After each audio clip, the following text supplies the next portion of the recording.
Hi, welcome. We're going to do some of this. So read the terminology. Here we go. Number 1. Okay. These get a little tricky because there's different ways to do these. Okay. If you look at the first one, and you might, your notes are on your other page. I was going to say you might want to have your identities out if you don't know these yet, but hopefully you're getting used to them. Okay. What I do is I'll look at this problem right here, and I'll see secant squared minus 1. Okay, and I know that 1 plus tangent squared is equal to secant squared. Okay, so that means that secant squared minus 1 equals what? Tangent squared. Okay, so I'm going to go ahead and put that in there. So I'm going to say tangent squared x over secant squared x. And then sometimes I draw a line here, knowing that I cannot cross over into that line. I'm trying to get this to equal sine squared x. So that's kind of nice that I know where I'm going, okay? And every year I'll have some kids that pretend like they do some stuff here and at the end, oh, magically appears. No, you have to show all your steps because it's a proof, okay? All right, so now, what can we do next? Well, we know that we need to get it into sine squared, so why don't we turn everything into terms of sine and cosine? So tangent squared is sine squared x over cosine squared x. Okay, so that's the numerator. And secant squared is what? 1 over cosine squared. Now, do you see it? Sometimes you can see what's happening. Yep, take the bottom, the 1 over cosine squared, and flip it and multiply. So you get sine squared x over cosine squared x times cosine squared x over 1. And then the cosine squares will reduce, giving me sine squared x equals sine squared x. Now you don't have to write it every time all the way down the page, but at the very end you show that they're equal. Pretty good, right? So it's exactly what we did on Monday with, simplifying and trying different tricks and stuff. But now you know where you're going. So it's a little bit easier, I think. All right, but they're harder though. They're easier in the sense you know where you're going, but they're going to be harder problems. Okay, so here we go. We need to add up these two fractions and show that it's equal to 2 secant squared alpha. If you don't like alpha, you can change them all to x's. I don't care. But as long as you don't write just sine, you need the sine of an angle, sine of something.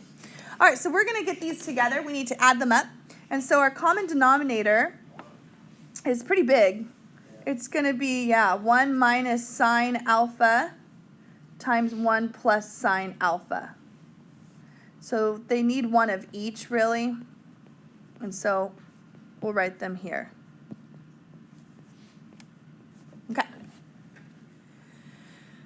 So over here on the left, this one has a 1 minus sine alpha already, and it's missing the 1 plus sine alpha. So we're going to multiply top and bottom by 1 plus sine alpha. You've had that cough for a while now. You might want to check that out. Yeah, okay. All right, over here, you have 1 minus sine alpha, 1 plus sine alpha. We'll multiply top and bottom by 1 minus sine alpha. All right. Now, let's go ahead and combine those together. We have a common denominator, so we can add them up. So I get 2 over, and let's FOIL the bottom. Okay? So when you FOIL the bottom, you get 1. Outside is positive sine alpha. Inside is minus sine alpha. And then my last term is negative sine squared alpha. So I combined the numerator, I added those up and got 1 plus 1 is 2. The sine alphas are opposite, so they subtract each other. And then I FOILed the denominator. Can you see what's happening now? Do you see it? All right, the next step would be this is 2 over 1 minus sine squared alpha. And look where you're going. You're trying to get to 2 secant squared alpha. Well, what is 1 minus sine squared alpha? Yes, it's cosine squared from our Pythagorean identity, it's cosine squared. And then 2 over cosine squared alpha is really 2 secant squared alpha. And that's equal to 2 secant squared alpha. I really shouldn't have that equal sign there. It should just go as a column all the way down until they're both equal on each side. Pretty fun, huh? You like these? Yeah? This is why I became a teacher. I love these. Math teacher. All right, number 3. Now, I've done this problem the long way, and until a student said, why don't you just do this and this? And I was like, yes, why didn't I? One time I foiled this whole thing out, and it turns out to be a huge mess. And then one student said, but wait a minute, what's 1 plus tangent squared? Do you know? It's secant squared. Yes. So why don't we write secant squared x there? And what's cosine squared minus 1? What kind of sine squared? Negative sine squared. Okay? This is such a better way to do it. But the point is that it's not wrong. If I would have foiled that out, did the whole thing, I still would have gotten negative tangent squared on that. So I just would have taken a longer time. But it still would have been right. Okay? Where's negative sine squared? Yeah, so cosine squared plus sine squared equals 1.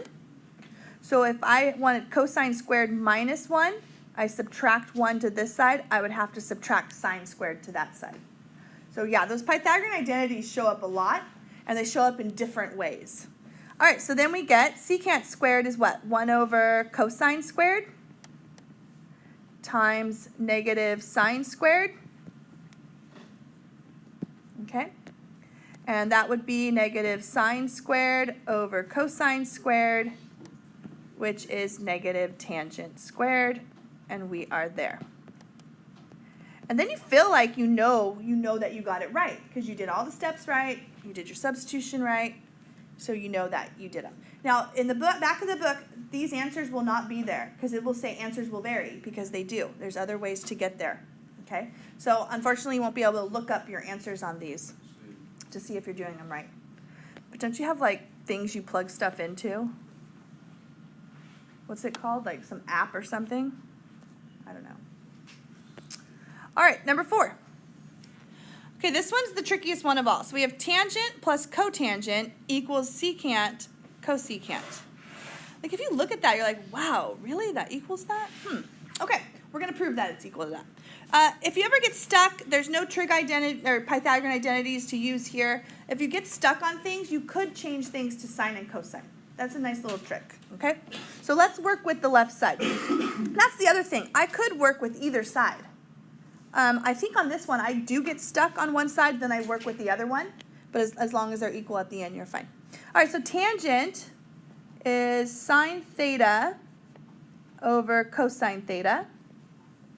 And cotangent is cosine theta over sine theta. And this is supposed to equal secant theta, cosecant theta. I can change that to sine and cosine right now, but I'm just going to leave it for right now. All right, so let's get these fractions and let's add them up. Because right now, there's no common denominator. So let's multiply the first one, top and bottom, by sine. So I get sine squared theta over sine theta cosine theta.